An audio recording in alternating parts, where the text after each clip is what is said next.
Hey guys, welcome back. So today I picked up this Generac XT8000E. This is one of their newer generators. I think it's about 4 years old. And the 8000 is 8000 continuous watts and E is for electric start. Now with that said, the seller told me that this thing was a good running machine and maybe only needs an oil change. But, I think there's a few other things going on here. Hopefully nothing much, but I didn't ask too many questions. He listed it for $99. So even if it's a complete piece of junk, it's well worth it in parts. Not to mention he threw in 3 gas cans and a generator cord. Now, just kind of going over this quickly, there's at least a few things I need to deal with, and the battery is definitely one of them. It's dead as a doornail. Also, I've noticed a few assembly issues, meaning, maybe he didn't have a wrench, because these things are just, barely on there. So I need to kind of go through it, make sure there's nothing else like that. And also, there's something up with the frame and the feet. There's only 3 points on the ground at any time, so so we got a few things we need to adjust. I haven't looked in the gas tank yet or checked the oil out, so I'm gonna set you up at a stand and I think we'll start there. Just see what we're dealing with, and if the oil looks good, the gas looks good, maybe we'll bring it out, see if we can't get it started.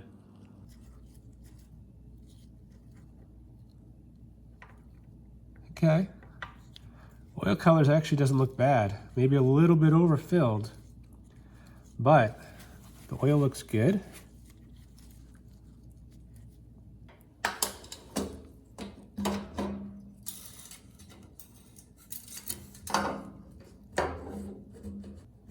Yeah, I can smell the fuel. It does not smell fresh, that's for sure.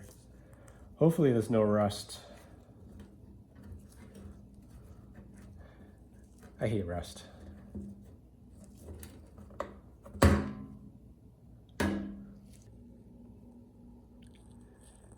That looks nice.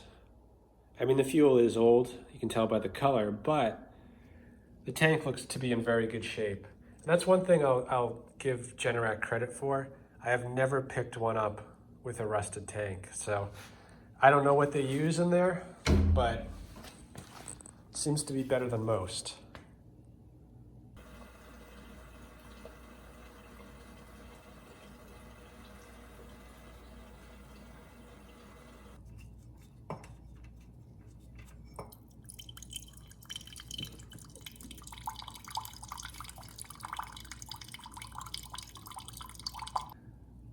That looks like a good vintage.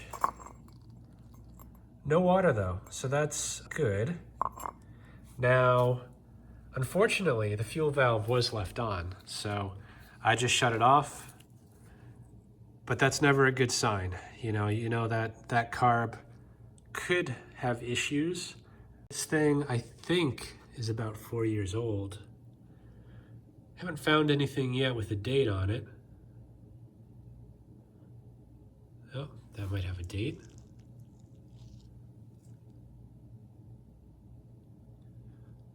Yeah, it looks like it has year YR 14 and then a punch. So that's probably 15. So yeah, this is 4 to 5 years old. So that is probably enough time to clog those jets up. Maybe not.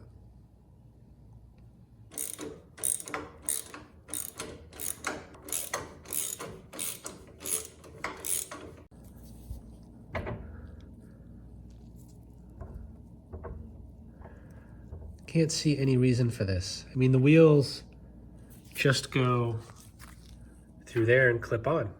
There's nothing to adjust there. And I was thinking maybe I could put a few washers between this foot and here, but unfortunately that looks like it's riveted on. So this seems to be the high side. So, not really sure the best way to resolve this, but when I rock it, you might be able to see, it's like a good 1/4 inch that it comes off the ground. So I'm just gonna try loosening these bolts here and see if this thing can move around and possibly get that out of it. I know it's not a big deal on the grass. It's really not gonna matter, but I'm a little anal about these things, so can't hurt to try.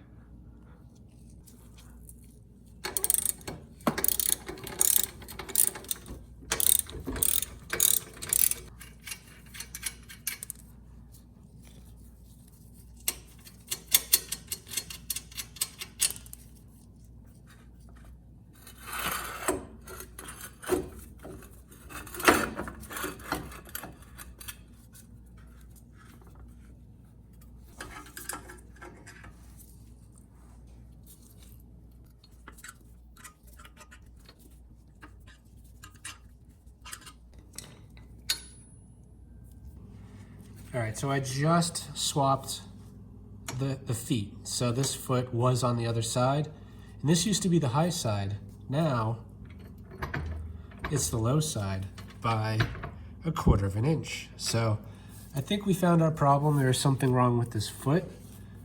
From looking at it, I can't see a problem, but nonetheless there is. So the only option I have besides ordering a new one is maybe putting a spacer so that it doesn't go all the way up. So I'll try that. If that doesn't work, I can always try a new one. Okay, plan B, gonna drill this rivet out. Plan A was kind of a fail. I was thinking I would put a nut here as a spacer. When it goes through, it would give me about a 1/4 inch, and then I would just nut it on the bottom. Unfortunately, there's now not enough thread to do that. So plan B, drill this out and put the spacer between the foot and this bracket and bolt it all together.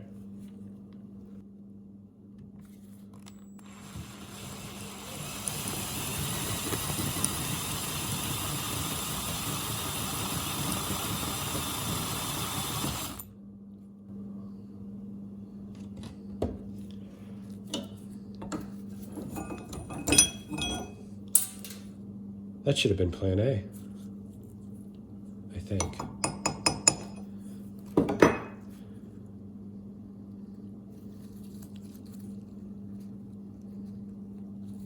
Yeah, it looks like I need to keep going.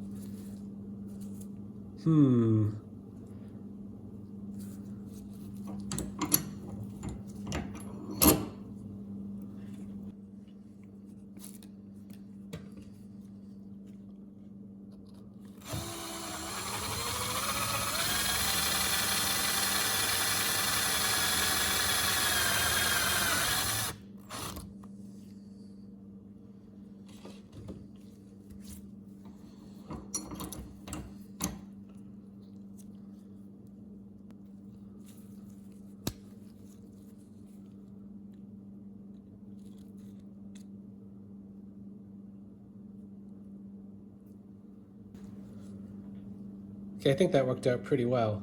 Looks like there is a metal washer kind of molded into here. So just a nut and bolt with a spacer and we should be good. For better or worse, this is what I came up with.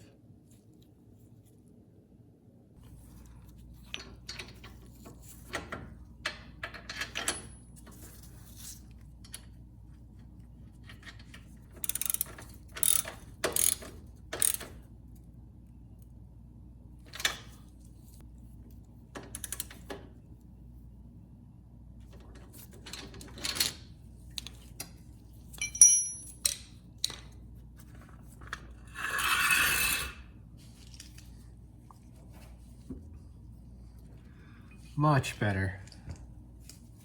No more shaky. There's not much more I want to do with this now. You know, aside from the battery, which I know needs to be replaced, I want to get this outside, see if it'll start, and go from there. So before firing this thing up, it's always a good idea when you're buying some used power equipment is to double check the governor linkage. Not only is it there and connected properly, but does it move? And it does. But what happens is when the machine is off, it goes to full throttle. And if you let it sit for a very long time, that plate can get frozen in the full throttle position. So when you start it up, it's not going to do what it's supposed to. In this case, it feels fine. The spring does feel actually kind of weak, the governor spring, so it'd be interesting to see how this thing runs, if at all.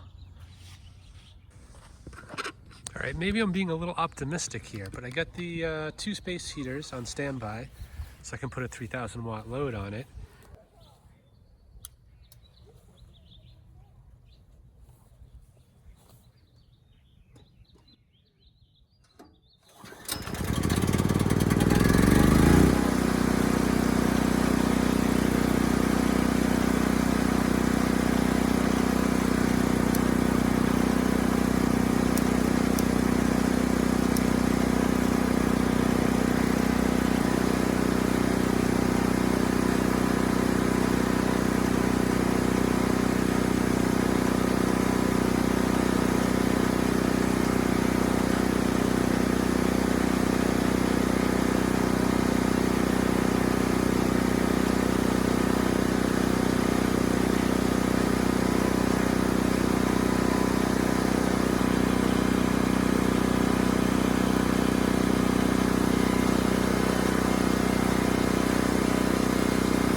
Well, this is going to make for a pretty short video. There's really not much wrong with this thing other than it still needs a battery. But as you saw, it started first pull. I panicked a bit when I saw there was no power, but both the GFCIs where someone had hit the test button, thankfully that's all it was. So once I reset those, we got power to the outlets, and the engine was running a bit fast, so I dialed that back a touch. I think it was at 63 hertz under no load. And once I adjusted it, it was 62 hertz under no load and about 60 hertz under a 3,000 watt load. So there's really nothing more to do other than get that battery ordered, which I'm not going to bore you guys with replacing a battery. But overall, I'm pretty impressed with this generator, the XT8000E. So I hope this video helps someone. Thanks for watching.